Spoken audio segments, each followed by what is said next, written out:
بسم اللہ الرحمن الرحیم۔ السلام علیکم ناظرین، میں ہوں doctor Muhammad Saleem and welcome to national narrative.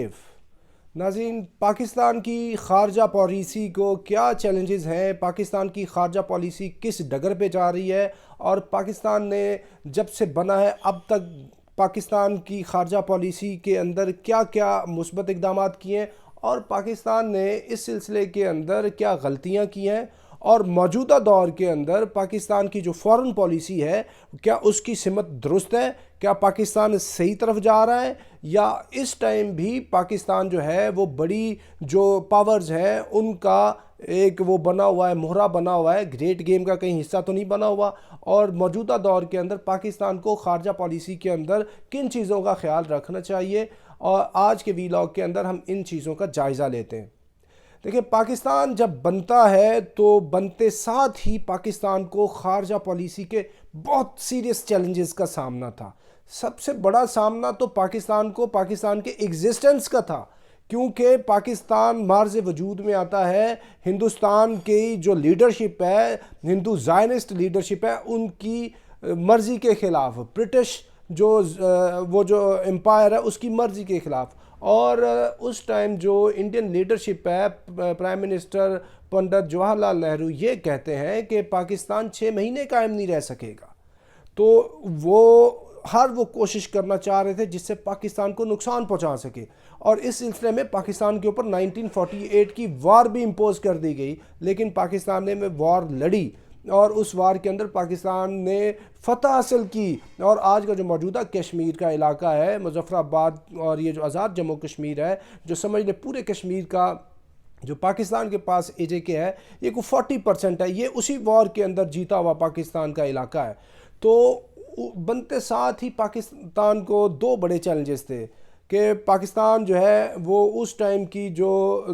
Do super powers تھی، رشیا کے پاس جائے یا امریکہ کے پاس جائے، تو پاکستان نے امریکہ کو آپٹ کیا، تو اس کے ساتھ ساتھ پھر پاکستان کو رشین جو ایک بلاک تھا اس کی طرف سے کافی مزاحمت کا سامنا کرنا پڑا۔ اور آج اب بات کر رہے ہیں اسرائیل کی، تو پاکستان کو اس ٹائم بھی اسرائیل کی مخالفت کا سامنا تھا، کیونکہ ڈیوڈ بن گوریان جو فاؤنڈنگ فادر ہیں اسرائیل کے، وہ کہتے ہیں کہ ہمیں آئیڈیولوجیکلی جو بڑا مسئلہ ہو سکتا ہے وہ پاکستان سے ہو سکتا ہے، تو انہوں نے بھی پوری کوشش کی کہ پاکستان کو کسی بھی کیپیسٹی کے اندر وہ تنگ کر سکیں تو وہ تنگ کریں۔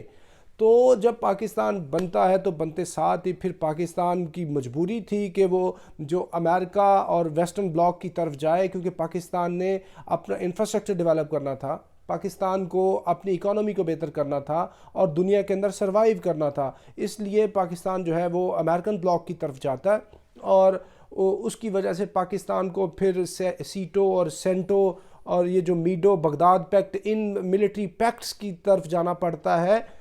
امریکہ کے ساتھ، اور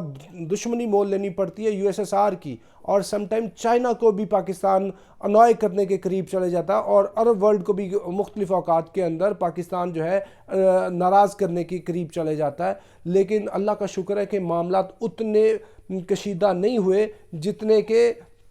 پاکستان کے جو اینیمیز تھے وہ چاہ رہے تھے کہ ہوں۔ تو اس سلسلے کے اندر میں جسٹ آپ کو اوور ویو دے رہا ہوں کہ کدھر سے پاکستان کی فورن پالیسی یہ چلتی ہے اور کیا کیا چیلنجز ہیں۔ تو اس ٹائم بھی پاکستان کو اتنے بڑے چیلنجز تھے۔ آگے چل کے جو ہمارا سب سے چیف اینیمی ہے ہندوستان کے ساتھ پھر 1965 کی انڈیا پاکستان کی وار ہوتی ہے 48 کے بعد۔ اس وار کے اندر پاکستان بڑی کامیابی سے اپنا ڈیفنس کرتا ہے، اور اس ڈیفنس کی وجہ سے پاکستان اسٹیبلش کرتا ہے کہ اس کی جو پالیسی تھی وہ 100% درست تھی، یہ ویسٹرن پاورز کی طرف جانے کی، کیونکہ اس کی وجہ سے اس کی جو آرمڈ فورسز ہیں وہ بہت ہی زیادہ مضبوط ہوئی ہیں، اس کی وجہ سے اس نے اپنا ڈیفنس جو ہے اس کو انوینسیبل کر لیا ہے۔ لیکن ہندوستان اس کا بدلہ لینا چاہتا تھا۔ بدلہ لینے کے لیے ہندوستان نے پھر 1971 کی وار جو ہے اس کو شروع کیا، اور اس کے لیے مکتی باہنی کی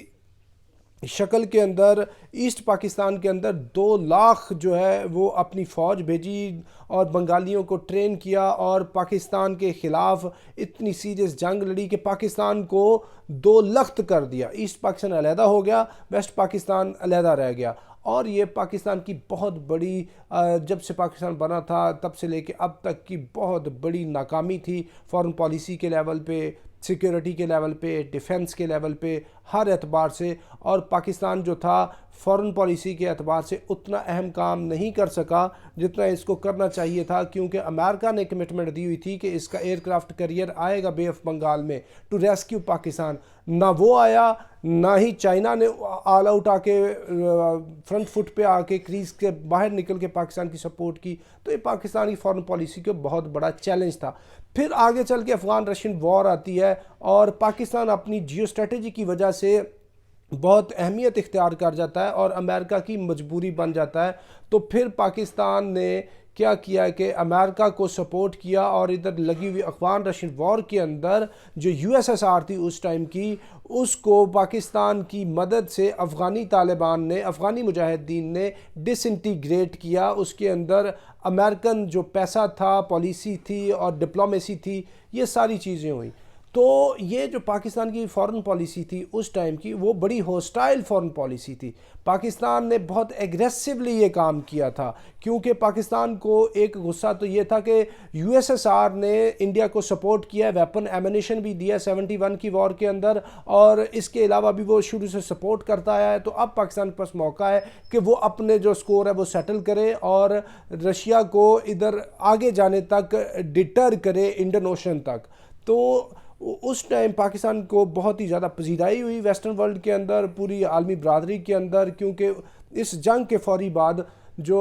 یو ایس ایس آر تھا وہ تو ختم ہو گیا اور رشیا رہ گیا، اور پوری دنیا کا جو سول سپر پاور تھا وہ امریکہ بن گیا. یہ پھر 90 کا ڈیکیڈ چلتا رہتا ہے. 90 کے ڈیکیڈ کے اندر پاکستان کی فورن پالیسی کو بہت زیادہ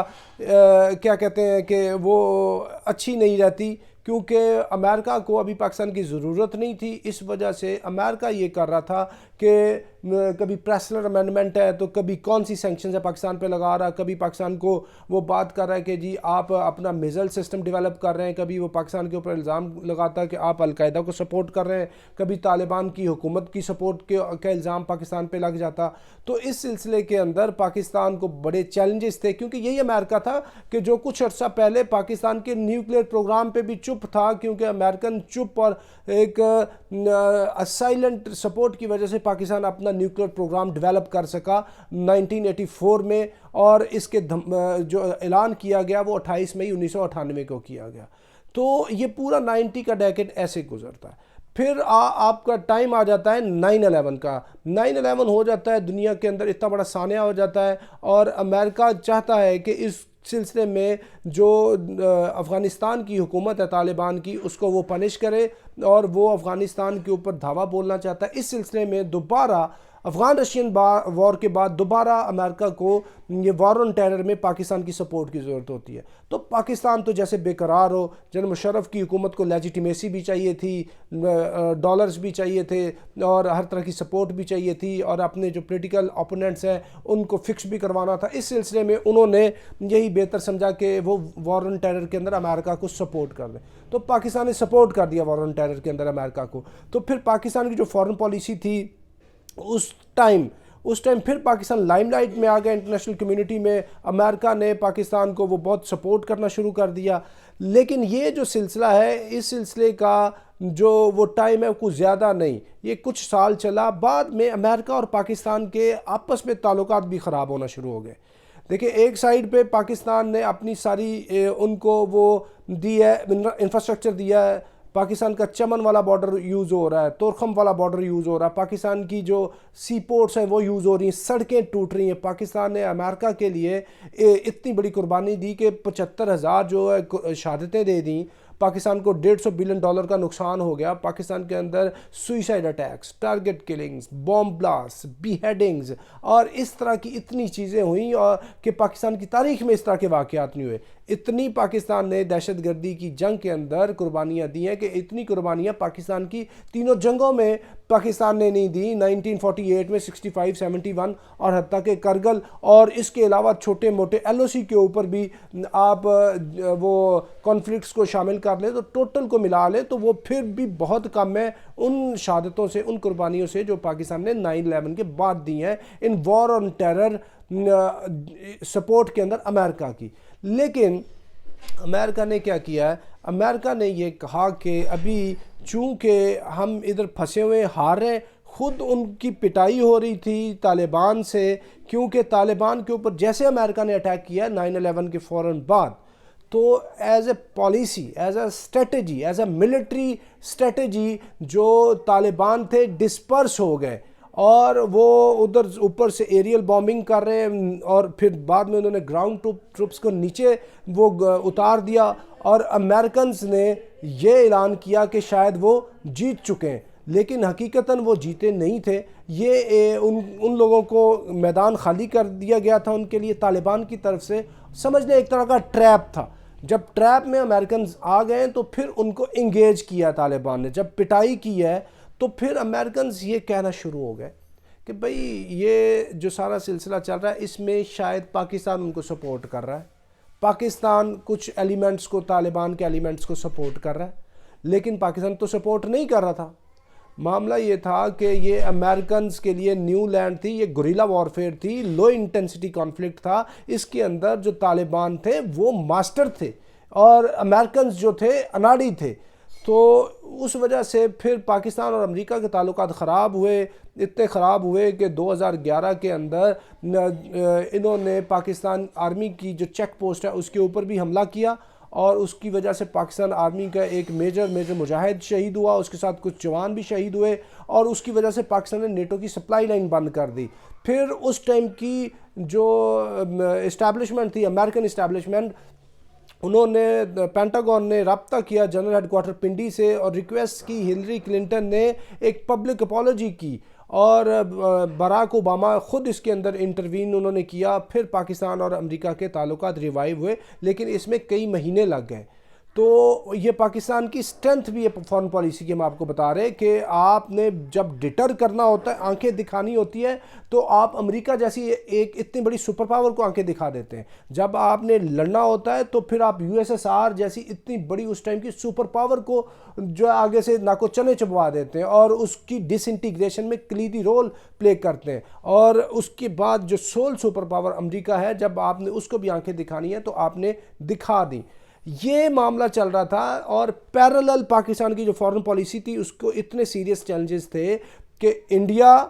امریکہ اور اسرائیل یہ چاہ رہے تھے کہ پاکستان جو ہے اس کو ڈس انٹیگریٹ کر دیا جائے۔ پاکستان کی ڈس انٹیگریشن ان دا ایئر 2014 اس کے نقشے بن چکے تھے، اور یہ اویزاں تھے کینیڈین یونیورسٹیز کے اندر ایون، اور اس کے لیے انڈیا نے تو یہ کہہ دیا تھا کہ 2014 تک بلوچستان علیحدہ کٹ کے ہو جائے گا، جو GB ہے وہ علیحدہ ہو جائے گا، اور پاکستان کا جو کراچی ہے وہ علیحدہ ہو جائے گا، اور انٹرنیشنل آئسولیشن پاکستان کو آئسولیشن کے اندر بھیجنے کی بہت سیریس کوشش کی ہے ہندوستان نے، اور یہ کہا کہ پوری عالمی برادری کے اندر پاکستان جو ہے وہ تنہا رہ گیا ہے۔ یہ میں آپ کو بات کر رہا ہوں جب وار آن ٹیرر اپنے عروج پہ تھی، تو اس ٹائم پاکستان کو فیلڈ سٹیٹ قرار دلوانے کے لیے بھی اتنی کوششیں ہوتی رہیں، پاکستان کو بینکرپٹ وہ کروانے کے لیے بھی اتنی کوششیں ہوتی رہیں، اور انڈیا نے پاکستان کو جو ٹیرر سٹیٹ قرار دلوانے کے لیے بھی اتنی کوششیں کی۔ پاکستان کی آرمی کو روگ آرمی اور اس کی پریمیئر انٹیلیجنس ایجنسی ISI کو روگ ایجنسی قرار دلوانے کے لیے بھی بہت کوششیں کی کہ پاکستان سپورٹ کرتا ہے ٹیررزم کو، جبکہ حقیقتاً پاکستان خود ٹیررزم کا وکٹم تھا۔ تب اتنی زیادہ 75-80 ہزار پاکستان کی شہادتیں ہوئی ہیں۔ تو اس وجہ سے پاکستان کو اتنے سیریس چیلنجز تھے کہ پاکستان جو ہے وہ امریکہ کے ساتھ ہمارا اتنا زیادہ سیریس تناؤ ہو گیا، اور ISI اور CIA کی پیرالل جنگ چل رہی تھی۔ اس جنگ کے اندر دونوں جو انٹیلیجنس ایجنسیز تھیں ایک دوسرے کو ٹف ٹائم دے رہی تھیں، برابر میں دونوں آرمیز لڑ رہی تھیں۔ پاکستان آرم فورسز تو ایک ملٹری آپریشنز میں تھیں، مختلف طرح کے ملٹری آپریشنز کر رہی تھی پاکستان کے ٹرائبل ایریاز کے اندر اگینسٹ دا ٹیررسٹس آف TTP، اور یہی کام دوسری سائیڈ پہ افغان جو طالبان ہیں ان کے خلاف امریکہ lead international security assistance forces کر رہی تھی۔ لیکن اس کی نیچے جو ISI اور CIA ہے، یہ دونوں بھی ایک دوسرے کو ٹف ٹائم دینے کے لیے کام کر رہی تھی۔ لیکن اس سلسلے کے اندر اللہ تعالیٰ نے ISI کو فتح دی، اور جب ڈبل ایجنٹ مارا گیا ہے خوست افغانستان کے اندر سی اے کا، تو تب ان کو ایک بڑا ڈیتھ بلو ملا سی اے کو کہ بھئی ادھر ہماری دال نہیں گلنی۔ تو یہ معاملات چل رہے تھے۔ اس سچویشن میں بھی پاکستان کو آئسولیٹ کرنے کی بہت کوشش کی گئی، ایون کہ ڈس ممبرمنٹ آف پاکستان کی کوشش کی گئی، پلان کیا گیا، پلان کے اوپر عمل کرنے کے لیے اتنا سیریس کام کیا گیا کہ انڈیا براہ راست جو ہے وہ آ کے ادھر ویپن ایمونیشن اور فائنینشل وہ فنڈنگ کرتا تھا۔ کلبھوشن یادیو اس کی آپ کے سامنے زندہ مثال ہے کہ کلبھوشن یادیو اور اس طرح کے کتنے لوگ انوالو تھے بلوچستان اور ٹرائبل ایریاز کے اندر ٹیررزم کو بپا کرنے کے لیے، کتنے کونسولیٹس بنائے ہوئے تھے انڈیا نے افغانستان اور پاکستان کی سرحد کے اوپر۔ اس کے علاوہ یہ ہے کہ انڈیا نے پروپیگنڈا کیا ہوا تھا، عالمی برادری کے اندر ڈس انفو جو لیب ہے وہ اس کے ذریعے پاکستان کو تنہا کرنے کی کوشش، اور یہ ساری چیزیں ہندوستان کر رہا تھا۔ ایسی سچویشن میں پاکستان کے لیے بہت یہ سیریس چیلنج تھا، لیکن پاکستان اس چیلنج سے نبرد آزما ہوا اور اللہ تعالیٰ نے پاکستان کو کامیابی دی، اور اس کامیابی کے بعد پھر جو یہ وار آن ٹیرر ہے، یہ ضرب عضب کی جب حتمی ضرب لگتی ہے ٹیررزم کو اور دشمنان پاکستان کو، تو پاکستان اس سچویشن سے بھی باہر نکل آتا ہے۔ پاکستان کے اوپر بار بار جو ہے جو ایف اے ٹی ایف کی وہ تلوار ہے وہ لٹکائی جاتی ہے کہ پاکستان کو گرے لسٹ میں ڈال کے پھر بلیک لسٹ میں ڈالا جائے اور پاکستان کو بینکرپٹ کر دیا جائے، تو اس سے بھی پاکستان نکل آتا ہے۔ اور اس کے بعد جب افغان فورسز جو نیٹو فورسز ہیں وہ افغانستان سے جاتی ہیں 2021 کے اندر، جب وہ ادھر سے نکلتی ہیں، تو اس کے بعد یہ کہا گیا کہ اب جو ہے پاکستان کمبوڈیا بن جائے گا، پاکستان کو بہت ہی زیادہ نقصان اٹھانا پڑے گا جب نیٹو آئی سیف امریکہ ادھر سے نکل جائے گا افغانستان سے، تو اس کا جو وہ فال آؤٹ ہے وہ سارا پاکستان پہ آئے گا۔ پاکستان کے اوپر آیا fall out, T T P ابھی بھی پاکستان سے برسر بیکار ہے، لیکن پاکستان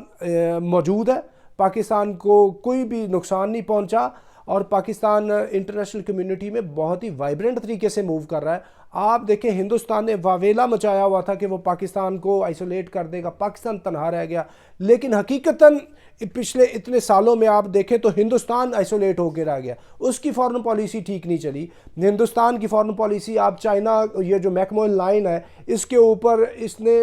چائنا کے ساتھ جو ایک اتنی بڑی پاور ہے جس کے ساتھ ڈائریکٹ یہ کانفلکٹ میں نہیں جا سکتا، اس کے ساتھ حالت جنگ میں چینیوں نے ان کو مار مار کے ان سے اتنے ہزار کلومیٹر زمین چھین لی۔ یہ ان کی فارن پالیسی ہے۔ ہندوستان کی فارن پالیسی یہ تھی کہ جو جتنے بھی ان کے نیبرز ہیں ان سے ناخوش، نیپال ہو، چائنا ہو، پاکستان ہو، مالدیوز ہو، جتنے بھی ان کے نیبرز ہیں سارے ان سے ناخوش۔ اور عالمی برادری کے اندر آپ دیکھیں کہ جو انہوں نے نریندر مودی کی گورنمنٹ نے پرٹیکولرلی سارے انڈے ڈال دیے یہ امریکہ کی باسکٹ کے اندر، لیکن جو جتنے بھی اور انٹرنیشنل جو ایرینا کے اوپر امپورٹنٹ ڈیسیجنز تھے ادھر ہندوستان خود آئسولیٹ ہو گیا، جیسے یہ معاملہ ہو، یوکرین والا معاملہ ہو، یوکرین کے معاملے کے اوپر ہندوستان جو ہے اس نے سپورٹ کیا ہے امریکہ کو اور انمیٹی کو مول لے لیا رشیا کی، اور یہی معاملہ ساؤتھ چائنا سی کا معاملہ تھا، یہی معاملہ نکورنو کاراباخ کے اندر آرمینیا آذربائیجان کی وار کے اندر تھا، اور یہی سچویشن پہلے دنوں کے اندر جو یہ جو غزہ کا کانفلکٹ ہے 7 اکتوبر 2023 کو یہ شروع ہوتا ہے، اس صورتحال میں بھی وہ اسرائیل کو سپورٹ کر بیٹھتا ہے۔ لیکن پاکستان نے کیا کیا ہے؟ پاکستان نے اس پورے ٹینیور کے اندر اپنی فارن پالیسی کو بہت اچھے طریقے سے مینیج کیا ہے کہ پاکستان نے یہ جب ادھر سے امریکہ گیا ہے امریکہ کو بھی ناراض نہیں کیا، اگر جاتے جاتے امریکہ کو ناراض کر لیتا تو یہ پاکستان کی فارن پالیسی کی ناکامی تھی، لیکن اس کے ساتھ پاکستان رشیا کو بھی ناراض نہیں کیا۔ دیکھیں ادھر یوکرین کی وار لگی ہوئی ہے جس کے اندر رشیا اور امریکہ وہ دونوں ایک دوسرے کے مخالف ہیں، لیکن پاکستان کے دونوں کے ساتھ تعلقات اس ٹائم اچھے ہیں۔ رشیا کے ساتھ تو پچھلے 1.5 ڈیکیڈ سے پاکستان نے بہت کوشش سے جنرل اشفاق پرویز کیانی کے ٹائم سے رشیا کے ساتھ تعلقات اچھے کرنا شروع کیے اور آج تک بڑے ہی آئیڈیل تعلقات ہیں۔ یہی معاملہ پاکستان کا چائنا کے ساتھ ہے، چائنا کے ساتھ تو پاکستان کی جو وہ دوستی ہے وہ آل ویدر فرینڈشپ ہے، یہ جو فرینڈشپ ہے ہمالیہ سے اوپر ہے اور اوشن سے گہری ہے، سٹیل سے مضبوط ہے، اتنی بڑی مضبوط، یعنی یہ دنیا کی اس وقت تو جو بڑی طاقتیں ہیں وہ امریکہ ہے، چائنا ہے، رشیا ہے، سب کے ساتھ پاکستان کے تعلقات ٹھیک ہے، اور جدھر مسلم دنیا کا تعلق ہے، پاکستان نے کبھی بھی مسلم دنیا کے جو سینسٹیو معاملات ہیں ان کے اندر کبھی بھی انڈیو انٹرفیرنس نہیں کی۔ یہ جو پراکسیز چل رہی تھیں سعودیہ کی اور ایران کی آپس میں، یہ مڈل ایسٹ کے اندر، یہ جو عرب سپرنگ ہے اس کے اندر پاکستان نے بڑا امپورٹنٹ رول پلے کیا ہے کہ اپنے جو سارے جو مسلم کنٹریز ہیں، جو سعودی لیڈ جو بلاک ہے، دوسری سائڈ پہ ایرانین بلاک ہے، دونوں کو ناراض نہیں کیا۔ یمن وار کے اندر پاکستان نے اپنی فوجیں نہیں بھیجی، کسی کو ناراض نہیں کیا۔ یہی کام عراق کے اندر جو امریکہ نے جنگ لگائی تھی، امریکہ نے یہ کہا کہ آپ اپنی فوجیں بھیجیں، بڑا زور لگایا، لیکن پاکستان نے اپنی فوجیں ادھر نہیں بھیجی۔ یہ پاکستان کی فارن پالیسی کی ایک بہت بڑی کامیابی ہے۔ اور اس کے علاوہ یہ دیکھیں کہ یہ جو آرمینیا آذربائیجان کی وار ہے، اس کے اندر پاکستان آرمینیا کو ریکگنائز ہی نہیں کرتا، اسے سپورٹ کیا ہے آذربائیجان کو۔ اس کی وجہ سے یہ جو مسلم ورلڈ تھی، ترکی تھا، یہ آذربائیجان اور جتنے مسلم کنٹریز تھے، ان کی بہت ہی زیادہ پاکستان نے سمپتھی لی، پیار لیا۔ اور پاکستان اس ٹائم جو جتنی بھی انٹرنیشنل کمیونٹی ہے اس کے اندر پاکستان کی فارن پالیسی تو بہت ہی بہتر ہے کہ انڈیا جنگ لگانا چاہتا تھا پاکستان کے اوپر، لیکن پاکستان نے جنگ کو بھی اوائڈ کیا۔ جب یہ ابھی نندن والا معاملہ آیا ہے، پاکستان نے بہت اچھے طریقے سے انڈیا کو انٹرنیشنل کمیونٹی کے اندر وہ بدنام بھی کیا، اور انڈیا جو فالس فلیگ آپریشنز کر رہا تھا ان کو بھی ہائی لائٹ کیا۔ اور اس کے علاوہ پاکستان نے انڈیا کی یہ جو جتنی کارستانیاں تھیں ڈس انفو لیب والی، وہ بھی ساری عالمی برادری کو بتائیں۔ بہت کامیابی سے پاکستان نے یہ جو انڈین جو ایکسپورٹ آف ٹیررزم ہے، جو یہ پوری دنیا میں ٹیررزم کو ایکسپورٹ کرتا ہے، اس کو پاکستان نے ہائی لائٹ کیا۔ پاکستان کی جو فارن پالیسی ہے یہ پچھلے کچھ عرصے سے بہت ہی زبردست ہے۔ اور دیکھیں اس پوری ریجن کے اندر افغانستان چونکہ ابھی انسٹیبل ہے، یہ بڑی کوششیں کی گئیں کہ افغانستان اور پاکستان کے تعلقات خراب ہو جائیں، لیکن اس طرح کے تعلقات بالکل بھی پاکستان افغانستان کے خراب نہیں ہوئے۔ یہ جب اتنی بڑی ٹیررزم کی جنگ ہوئی ہے، اس کے بعد تھوڑا بہت تو فال آؤٹ آنا ہے، دیٹ از نیچرل۔ ایران کے ساتھ پاکستان کے تعلقات بڑے ہی زبردست ہیں۔ یہ پچھلے دنوں ایک چھوٹا موٹا کوئی واقعہ ہو جانا، یہ کوئی بہت بڑی بات نہیں ہے، اور یہ تعلقات اور بھی مزید بہتر ہو جائیں گے۔ $400 بلین کی ایران کے ساتھ انویسٹمنٹ ہے BRI کے ذریعے۔ BRI کے اندر افغانستان کنیکٹ ہونے جا رہا ہے، اور یہ پوری کی پوری ریجن کنیکٹ ہو جائے گی۔ اور اس کے اندر جیو اسٹریٹجیکلی پاکستان جدھر بیٹھا ہوا ہے کہ پوری دنیا کے ایک اہم ترین حصے پہ پاکستان بیٹھا ہے۔ پاکستان کے بغیر جو چائنیز BRI ہے وہ کمپلیٹ ہی نہیں ہوتی، کیونکہ اس کا جو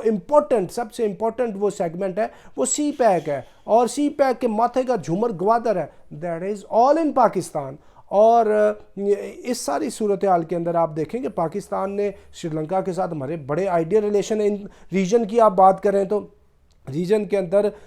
آپ کا بہت اچھا ریلیشن شپ ہے سری لنکا کے ساتھ۔ یہ باقی ہمارے نیبرز بیٹھے ہیں، جبکہ ہندوستان کے ساتھ جتنے بھی ان کے نیبرز ہیں میجورٹی کے تعلقات خراب ہیں۔ وہ بدماشی کرتا ہے، وہ بنگلہ دیش ہو، سری لنکا ہو، نیپال ہو، بھوٹان کے ساتھ اس کے کتنے معاملات خراب ہو گئے تھے۔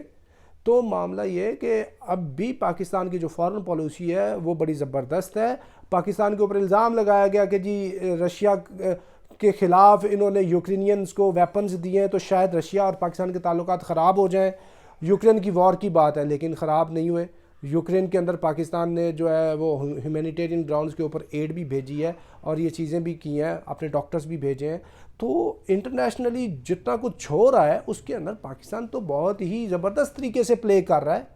تو یہ بات کرنی کہ پاکستان انٹرنیشنلی آئسولیٹ ہو رہا ہے، یہ 100% غلط بات ہے۔ اور آخری بات سن لیں کہ یہ جو بات کرنی کہ پاکستان کو کوئی گاڈ فاربڈ نقصان ہو جائے گا، پاکستان کو کوئی نقصان نہیں پہنچ رہا۔ اس کی وجہ یہ ہے کہ حضور علیہ السلام کی حدیث کا مفہوم ہے، اللہ تعالیٰ یہ کہتے ہیں جب تک کوئی ایک بھی کلمہ پڑھنے والا زندہ ہے میں قیامت کو بپا نہیں کروں گا، میں نقصان نہیں پہنچاؤں گا۔ تو پاکستان کے اندر تو جس طرح کے بھی لوگ ہیں، لاکھوں کروڑوں جو ہیں وہ کلمہ پڑھنے والے ہیں، تو پاکستان کو کچھ نہیں ہو رہا۔ یہ انٹرنل مسئلے ہیں، انٹرنل انسٹیبلٹی ہے، پولیٹیکل کیوس ہے، اکنامک ایشوز ہیں، انٹرنل ہمارے اپنے اداروں کے جماعتوں کے معاملات ہیں، یہ بھی ٹھیک ہو جائیں گے اوور دا پیریڈ۔ لیکن پرٹیکولرلی انٹرنیشنل کمیونٹی میں فارن پالیسی کے اندر پاکستان بہت ہی بہتر طریقے سے پرفارم کر رہا ہے، اور اس طرح کا کوئی بڑا سیریس چیلنج اس وقت پاکستان کی فارن پالیسی کو نہیں ہے۔ تو ناظرین اب تک کے لیے اتنا ہی، up to next time, thank you very much. Pakistan زندہ باد۔